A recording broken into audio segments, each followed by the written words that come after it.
vamos a hablar sobre el caso de los 4 policías que fueron capturados por estar desayunando. Y Doc, yo quiero que nos des un poquito más de contexto respecto a este caso. Claro que sí, la situación fáctica es la siguiente. 4 policías se encuentran de servicio en la ciudad de Bogotá, en el CAI Paraíso, pertenecen al CAI Paraíso, estación de policía Ciudad Bolívar, de la ciudad de Bogotá, mientras se encuentran comprando unos alimentos para desayunar en un establecimiento comercial. Son abordados por un señor oficial en el grado de capitán, quien empieza primero pues a reprochar dicha conducta y segundo pues a realizar diferentes comunicaciones con mandos superiores y demás. ¿Sí? Digamos que se escandaliza por la actuación de los uniformados e inicia pues una serie de actuaciones tendientes a que tengan repercusiones jurídicas. Es así pues que se comunica con el subcomandante de estación, un señor mayor, quien le ordena realizar la captura, en principio, según la información que tenemos, por evasión del servicio. Evasión del servicio. Sin embargo, en últimas, la captura se materializa por abandono del puesto. Abandono del puesto. Los uniformados se les ordena entregar armamento, se les ordena retirarse del servicio y son conducidos ante la justicia penal militar para efectos de llevar a cabo la captura por el delito de abandono del puesto. Eso fue lo que ocurrió. Doc, ¿y los policías sí incurrieron en el delito de abandono del puesto? Bueno, ahí entraríamos a hacer un análisis más profundo sobre la comisión de una conducta punible. Tenemos que analizar necesariamente los hechos. Los uniformados se encontraban comprando unos alimentos para posteriormente ingerirlos. Y lo que tenemos que analizar es si esta conducta constituye o no delito. Y lo segundo que tenemos que analizar es si ese delito se cometió o no en flagrancia, para luego establecer si el procedimiento de los señores oficiales es correcto desde el punto de vista legal. Para mí, es la interpretación del abogado John Moreno, que es netamente subjetiva. Pueden haber otras interpretaciones, por supuesto que sí, pero para mí no existe la comisión del delito de abandono del puesto.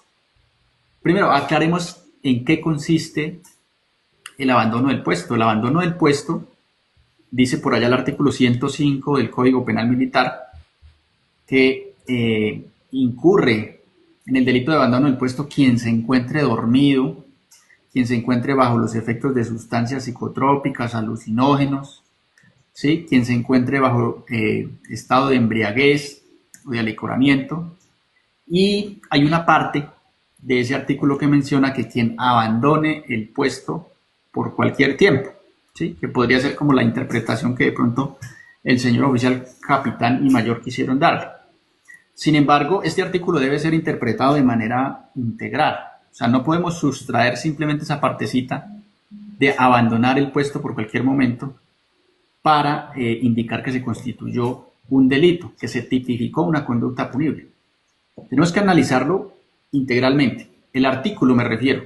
El artículo habla de cuando se consumen sustancias. Por supuesto que en este caso el uniformado sí está fuera de sí y no puede cumplir con las funciones de su cargo.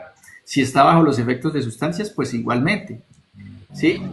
Y si se encuentra dormido, pues por supuesto que sí se configuraría el abandono del puesto. Pero en este caso, para mí no se configura delito. ¿Por qué? Porque no se cumplen con los elementos necesarios para que podamos indicar que se cometió un delito. ¿Cuál es? Tipicidad. Es decir, que la conducta esté descrita en la ley penal militar como delito. Número 2, la antijuricidad, es decir, que esa conducta tenga la capacidad de lesionar un bien jurídico tutelado por la ley, que en este caso sería el servicio policial. ¿Sí? Y tercero, la culpabilidad, es decir, qué tan reprochable es la conducta de estos uniformados desde el punto de vista legal. O sea, qué tan reprochable es que los uniformados hagan una parada técnica para comprar unos alimentos y posteriormente ingerirlos. Para mí no se constituye el delito.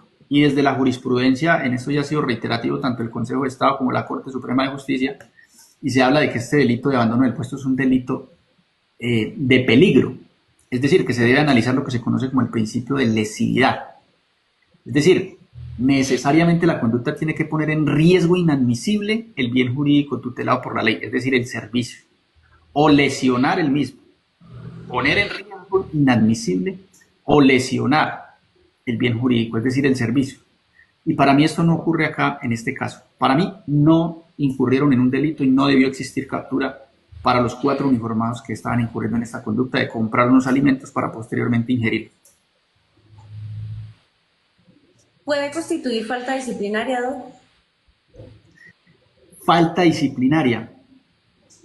Ya hablando netamente del derecho disciplinario, en principio se podría creer que se incurrió en una conducta descrita en la ley disciplinaria como falta. Sin embargo, volvemos a lo mismo, hay que analizar la situación fáctica del caso en particular.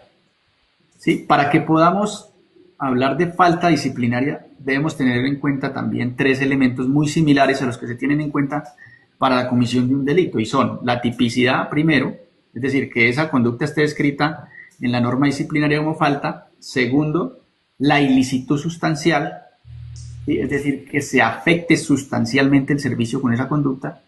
Y la tercera, la culpabilidad, es decir, ese juicio de reproche que se le hace al uniformado respecto a esa conducta. Para mí, abogado John Moreno, no se cumple con el segundo elemento de la estructura de la falta disciplinaria. No se afecta el deber funcional.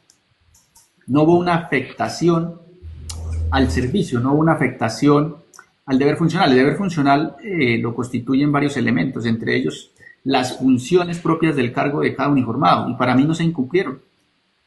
No se generó un riesgo inminente, no se afectó la misión institucional, y en últimas, pues el cumplimiento de los fines del Estado relacionados con la seguridad y la convivencia, la protección de honra, vida y bienes de los integrantes de esta población, que en últimas es lo que busca el servicio de policía. Para mí, no se afecta sustancialmente el deber funcional y no constituiría falta disciplinaria. Doc, ¿y existen otros mecanismos para corregir la conducta de estos policías diferente a la captura? Por supuesto que sí, por supuesto que sí. Para mí, los señores oficiales se apresuraron, los señores oficiales tenían una intención clara de perjudicar a estos uniformados, porque existen otros medios, existe incluso las normas relacionadas con la clasificación y evaluación de los uniformados. Bien pudo este señor oficial ordenar un registro de meritorio o informar al evaluador para que se realizara un registro de meritorio en el formulario de seguimiento de estos uniformados.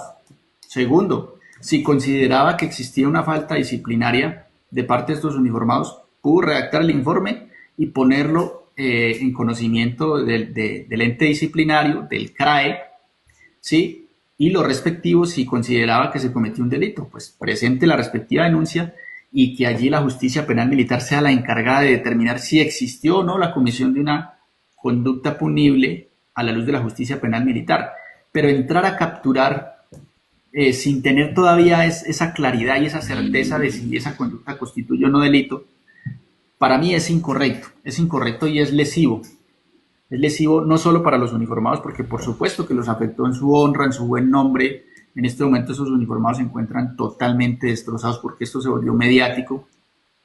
Esto en los diferentes medios de comunicación en Colombia se dio a conocer. Y en últimas, y yo creo que los señores oficiales no son conscientes de eso, y pues no comprendo la lógica que manejan, pero afecta la imagen institucional. Afecta la imagen institucional porque ante los medios y ante la sociedad están haciendo ver como que la policía no cumple con sus deberes, está haciendo quedar mal a la policía. Para mí se está incluso afectando la honra, el buen nombre, la presunción de inocencia de estos uniformados. Doc, ¿qué consecuencias jurídicas pueden tener este capitán y este mayor si se logra demostrar o si se demuestra que los policías son inocentes? Bueno, varias consecuencias jurídicas, por supuesto que las hay. O sea, no es que yo presente una denuncia, presente una queja, presente un informe y pare de contar y me libro de responsabilidades. No. El señor capitán y el señor mayor, en caso de que los uniformados, la defensa de estos uniformados logre demostrar que son inocentes, pueden recibir una compulsa de copias ante disciplina e incluso ante la penal militar. ¿Por qué? Están injuriando y calumniando a los uniformados.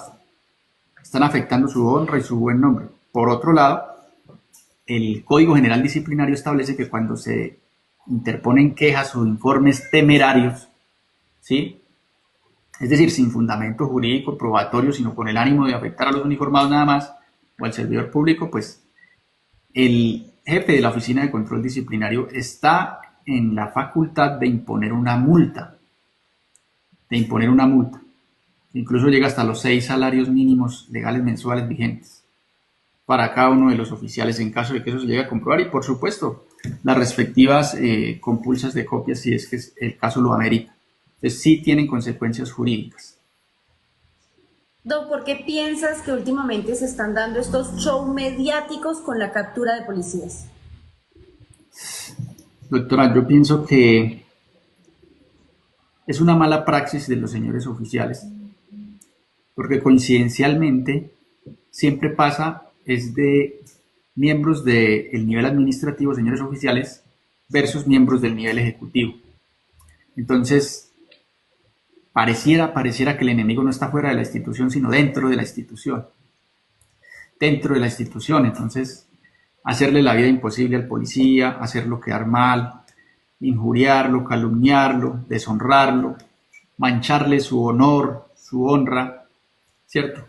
Tirar por la borda quizás años de sacrificio, de esfuerzo y de entrega a la institución y a la patria, por este tipo de casos que se hacen virales y que son shows mediáticos, como lo has dicho, doctora, en diferentes escenarios, redes sociales, medios de comunicación, periódicos, revistas, emisoras, etcétera, etcétera. Pienso yo que los señores oficiales se les olvida que la Policía Nacional no está conformada solo por oficiales, sino que la Policía Nacional está conformada por más de 170.000 hombres y mujeres que día a día exponen su vida, su integridad física, al servicio del país, al servicio de la patria, al servicio de la institución. Y estos señores oficiales se les olvida eso. Entonces ellos creen que afectando al subalterno, ellos son los héroes y ellos son los de mostrar y son los ejemplares. Pero no se están dando cuenta que están causando un grave daño a la institución. Un grave daño a la institución. Hombre, ¿qué necesidad hay de capturar uniformados sin tener las bases jurídicas y probatorias suficientes? ¿Qué necesidad hay? ¿Qué necesidad hay de hacer eso viral y de hacer show mediático con estos casos? ¿Qué necesidad hay de afectar la presunción de inocencia, la honra y el buen nombre de un mismo integrante de la Policía Nacional que porta el mismo uniforme del señor oficial y que está para cumplir la misma misión institucional? Dentro del engranaje estatal cumple las mismas funciones, pero lastimosamente existen oficiales que no sé si por el ánimo de mostrarse, de ganar fama, de coger vara con los superiores o simplemente por arbitrariedad, por arrogancia, realizan este tipo de procedimientos. ¿Sí? Me parece que afecta demasiado a la institución, a la imagen institucional, porque ningún ciudadano colombiano que vea este tipo de cosas va a ver con buenos ojos la misión de la policía. Y se pierde todo ese gran trabajo que realizan miles de hombres y mujeres a nivel nacional por este tipo de procedimientos. Hombre, si usted considera como comandante y quiere ejercer el mando y de verdad tiene un espíritu de liderazgo, listo, siéntese, redacte el respectivo informe y páselo a las autoridades competentes y que éstas sean las encargadas, allí bajo la garantía del debido proceso, de la defensa y de la contradicción, si existió o no una falta disciplinaria, si existió o no un delito ante la justicia penal militar. Pero de entrada no asuman que ya existe una falta disciplinaria y que existe un delito, ¿sí? Porque eso es lesivo para los uniformados, como ya lo mencionamos, porque los afecta no solo a los uniformados, sino a sus familias. No hay ni qué van a pensar los hijos de estos policías, las esposas, los padres, en qué estado se encontrarán en este momento, capturados como viles delincuentes, cuando estaban en cumplimiento de su servicio, uniformados con armamento. Y según información que tenemos, el señor capitán estaba perdido, no sabía ni qué hacer con el procedimiento, porque eso ocurrió en horas de la mañana y terminaron poniendo a disposición a los uniformados hasta finalizar el día, ¿sí? Sin leer los derechos del capturado, primero dice que por evasión del servicio, después de que por abandono del puesto. No sabían qué hacer bien con el procedimiento, no sabían si ordenarles entregar los uniformados les exigían que qué hacían, que qué ordenaban, porque no sabían. Todavía estaban uniformados, todavía tenían armamento, todavía estaban en servicio, figuraban en una minta de servicio, y el señor capitán como que no sabía muy bien qué ocurría. No sé si actuó presionado por el mando superior, no sé si lo hizo a convicción propia, no sé si se asesoró, no sabría, el único que lo sabe es él, ¿sí? Pero para mí el procedimiento no estuvo bien desde ningún punto de vista, ni para la imagen institucional, ni desde el punto de vista jurídico, ni desde el punto de vista de la garantía y respeto de los derechos fundamentales de estos uniformados.